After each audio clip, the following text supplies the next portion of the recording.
بەڵێ بۆ گفتوگۆکردنی زیاتر لەسەر زمانی کوردی و بە تایبەت ئەو ڕێگەنەدانی کە یاسا ڕێگەینەدا و ئێستا بەشێک لە مامۆستانی خۆبەخش بینیمان کە چۆن زمانی کوردی فێری قوتابیان دەکەن دەمانوێت گفتوگۆی زیاتر بکەین بەڕێز ئامانج عەزیزکەندی نووسەر و مامۆستای زمانی کوردی لە شاری زوریخ لە ڕاستەوخۆ لەگەڵمان دەبێت. مامۆستام کاتت باش، سپاس بۆی کە ئامادەی لەگەڵمان. سەرەتا با بزانم ئەو پرسیارە بکەم، ئێمە هەمومان دەزانین کە زمان چەندە گرنگە بە تایبەت بۆ نەتەوەی کورد کە یەکێکە لە شانازیەکانی میلەتی کورد، بەڵام ئەمانوێ بزانین زمانی کوردی بۆ ڕۆژهەڵات چ گرنگێکی هەیە؟ زۆر سپاس و سڵاومەیە لە خزمەت هەموو بینەرانی کوردستان 24دا. دەستان خۆش بێ بۆ ئەو ڕیپۆرتاژەی کە بڵاوتان کردەوە. دیارە وەکو بۆ خۆت وتت زمان یەکێکە لە پێناسەکانی نەتەوەی کورد. بەداخەوە لە ڕۆژهەڵاتی کوردستان هەرگیز ئەم فرسەتە نەبووە کە خەڵکی کورد لە کوردستانی ڕۆژهەڵات بە زمانی خۆیان بخوێنن، جگە لە ماوەیەکی کوردی سەردەمی کۆمار و دواتر ساڵی 1979 هەتا ساڵی 1982 کە پێشمەرگە لە وڵاتدا بوو، حیزبەکان کوردستانیان بەڕێوە دەبرد، کۆمەڵێک مەدرسە کرانەوە بە کوردی و ئەوە دەنا هەرگیز فرسەتی ئەوەی نەبووە کە بە کوردی بخوێنێ. بەڵام بەو حاڵەشەوە تا ڕادەیەکی زۆر زمان دەتوانم بڵێم لە ڕۆژهەڵاتی کوردستان پارێزراوە لەسەر ئەو ئەرکە خۆبەخشانەیە کێنگۆ لە ریپۆرتاژەکەدا باستان کرد. لە کوردستانی ڕۆژهەڵات هەمیشە ئەم فرسەتە زۆر کەمانە و سەرخی سانسۆرانە هەمیشە بوونە دەرفەتێک کە خەڵک کەڵکی لێوەرگرتووە. تەنانەت لە ساڵەکانی 85 میلادی سەدەی ڕابردوو سوپای پاسداران ئۆرگانێکی کردەوە بە ناوی سەلاحەدینی ئەیوبی کە گۆڤاری سەرەوەی لێ دەتەچوو، لەوەش کەڵکیان وەرگرت، کەڵکی زۆر گرینگیان وەرگرت. پاشان لە ئەنجومەنە ئەدەبیەکان هەرواتر کەڵکی گرینگیان وەرگرتووە. گەلی ئەمە گەلێکی ژێردەستە، زمانەکەی، خاکەکەی و ناسنامەکەی لە مەترسیدایە. ئەم گەلا دەبێت بەمە بگاوەکو ئەو مامۆستایانە کە بە چنگ و نینۆک ناسنامەی خۆیان بپارێزن. کەکەی ئامانج نوهاد واری فێرگەهێن زمانی کوردی، فێرگەهێن زمانی کوردیژی لە ڕۆژهەڵاتی کوردستانی، یعنی قەهرەمانی زمان بۆ یەکی پێویستن، ئایدل پێویستن، ئیدۆڵ پێویستن. زارا محەممەدی نوها ناوێوێ لە هەرچار پارچەی کوردستانی و دیاسپۆرە لەنێک هەممی کوردان ژی ناوێکی گەلک پیرۆز. ئەف فێرگەهێ زمانی کوردی چ باندۆرێک ji بۆ پاراستنا زمانی کوردی دک؟ گەلێک سپاس هەواڵت هێژە. دیارە بەڕاستی مامۆستا سارا و ئەو مامۆستانەی کە لەسەر دەرسدانەوەی زمانی کوردی گیراون زیاتر لە زمانی کوردیان کردووە.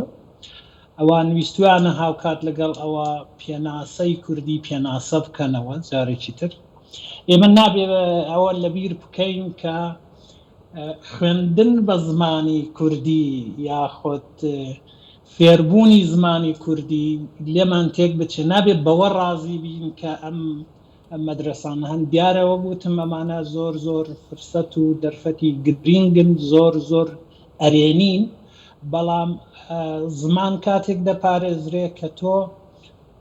لە بنەڕەتدا پێی بخوێنی، زمانی دایکی پێی پەروەردە بکرێی، نەک فێری بی. بۆیە زۆربەی هەر زۆری ئەوانە ڕەنگە حکوومەتیش پێی خۆش بێ کە خەڵک بەمە ڕازی بێ، هەرچەند وەک وتم ئەوانە فرسەتن، بەڵام ئێمە دەبێ هەوڵ بدەین بۆ ئەوەی کە پەروەردە بە زمانی دایکی بێ. باشە، بەڵام مامۆستا تا ئێستا ئەو زمانە کوردی کە دەخوێنرێت ئەو مادانە نەچۆتە سیستەمی پەروەردەوە. بەڕێزت باز لەواکی کە دەبێت هەوڵ بدرێت ئەمانە زمانی کوردی بچێتە سیستەمی پەروەردەوە. چۆن هەوڵ بدرێت؟ چێ هەوڵ بدات؟ وەڵا دیارە خەباتی خەڵکی کورد لە کوردستانی ڕۆژهەڵات هەمیشە ئەمەی لەسەر مێز بووە هێزە سیاسیەکان لە گفتوگۆ لەگەڵ کاتی خۆی لەگەڵ دەوڵەت کە هەیئەتی نوێنەراتی خەڵکی کورد بووە ئەمانیان مەترح کردووە ئەسڵەن خواستی خەباتی کوردیەکێک لەوانە بووە کە یعنی بەشێکی ئەوە بووە کە پەروەردە بە زمانی دایکی بێ و ئەم خەڵکە بەسەر عەرز و ئاوی خۆیدا سەروەر بێ کە زمان یەکێک لە ئەرکە هەرە گرینگەکانی کوردە کوردستانە کە دەبێت بپارێزرێ ینی بوونی ئێمە لە هەندێک شوێن بەسراوەتەوە بە زمان بۆ ئێمە کۆدەکانی نابێت لە بیر بکەین دەبێت هیچ زمانێک ناتوانێت لە درێژ ماوەدا بپارێزرێ ئەگەر بەو زمانە پەروەردە نەکرێت کۆدەکانی خۆی لە بیر دەکا نەسل کە دەگۆڕدرێ و نەوەیەکی تر دێ کۆمەڵێک شت لە بیر دەکا کە تازە تۆ ئەو خەسارت بۆ ناگەڕێتەوە وەکو باکووری کوردستان ئێمە دەبین لە باکووری کوردستان ئەو خەسارە زۆر خەسارێکی قوڵترە تاکوونێ بۆ وێنە ڕۆژهەڵات کە کۆدەکانیان ون کردووە و ناتوانن بگەڕێنەوە سەری بۆیە پێویستە ئێمە بۆ ئەوە هەوڵ بدەین و هێزی سیاسی چالاکانی سیاسی دەبێت بۆ ئەوە هەڵ بدەن کە پەروەردە بە زمانی دایکی مامۆستای بەڕێز دەستەبەر بکەن بەڵێ لە ژێر زەبر و زەنگ و تونند و تیژی داوە کۆی کە بەڕێزت بەشێکیت ئاماژە پێکرد دەتوانرێت شانازی بە زمانی دایکەوە بگرێت بە تایبەت نەوەیەک کە ئێستا وەکو جیلێکی نوێ و تازە پێگەن مەبەسمان هەر ڕۆژهەڵاتی کوردستانە بە دڵنیایی جێگای شانازیە زمانی دایکی و یەکێک لە مافە هەرە سەرەتایی و مرۆڤی و سروشتیەکانە لە جیهاندا ینی لێرە بۆ وێنە کە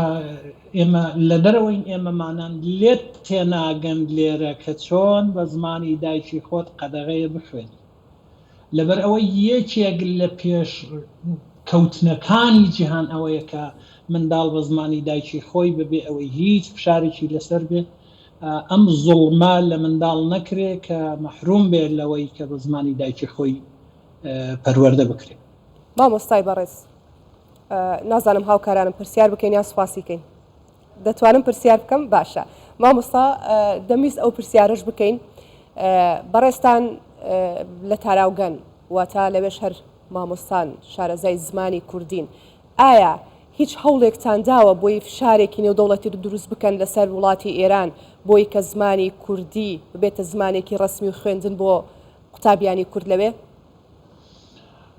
دیارە من بە ئەوە ڕاست بکەمەوە کە من مامۆستاوەکو و مامۆستای دەرزدانەوە نیم بەڵام کاری ئەدەبیاتم کردووە و زیاتر لەگەڵ زمان سەرکارم بووە ئەمن پێم وایە لێرە دەکرێت کۆمەڵێک کار بکرێەوە کراویشە بەتایبەتی ئینجیۆکان و ڕێکخراوەکان لە دەرەوەی وڵات کۆمەڵێک کاریان کردو بۆ منداڵان لێرە من پێم وایە دەبێت کۆی خەباتی کورد لە کوردستانی ڕۆژهەڵات لە ناوخۆ ئەم ئەرکانە بەڕێوە بەرن و لێرە تەنیا دەتوانی هاوکاربی و گوێزەرەوەی دەنجی ڕسای ئەم خەڵکەبی لەوێ دەنا لێرە من پێم وانییە شتێکی ئەوتۆ بکرێت بەێ گەلێک سپاس کێکی ئامان جەزیزکەندی نویسکار و مامۆستای زمانی کوردی ژە زوریخ لەگەڵمان گەلێک سپاس ژۆراوە گەلێک سپاس بۆ هەمی گۆدارن وە هەرفش